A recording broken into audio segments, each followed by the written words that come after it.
इंसान के लिए किस कदर नुकसानदेह है। शर बुराई को कहते हैं और शायद बुराई के लिए हम इस कदर कॉन्शियस नहीं होते। शर के मफहूम में ज्यादा वुसअत है। शर किसका? अपने नफ्स का, शैतान का।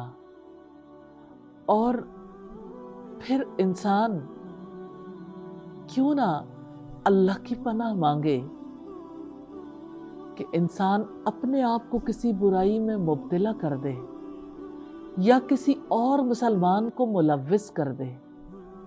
सैयदना अबू बकर रज़ी अल्लाह ताला अन्हु ने नबी सल्लल्लाहु अलैहि वसल्लम से कहा कि आप मुझे कोई दुआ बता दीजिए।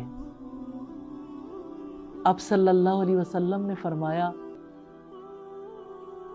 सुबह शाम ये दुआ करो, अल्लाहुम्मा फातिरस समावाति वल अर्द आलिमल गैबी वश्शहादा ला इलाहा इल्ला अंता रब्ब कुल्ली शैइन व मलीकहु आऊज़ु बिका मिन शर्रि नफ्सी व मिन शर्रि शैतानी व शिरकिही व अन अक़्तरिफ़ा अला नफ्सी सुअन औ अजुर्रहु इला मुस्लिमिन।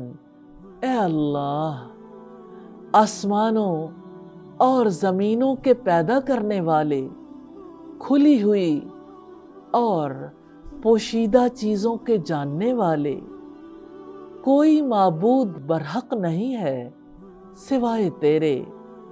तू हर चीज़ का रब, पालने वाला और उसका बादशाह है।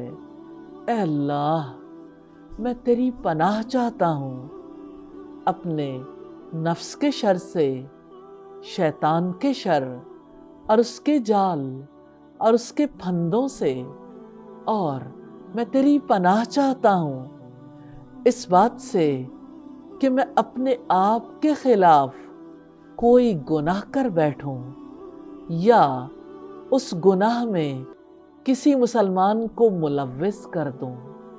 कितनी बड़ी दुआ है।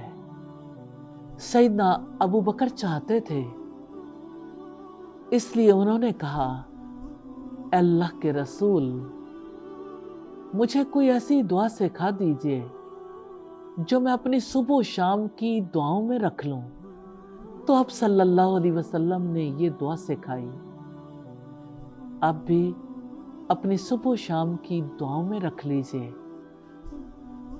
दुआ कर लीजिए। दुआ इबादत है, दुआ हिफाजत है, दुआओं का हिसार है, दुआओं पर इन्हिसार है।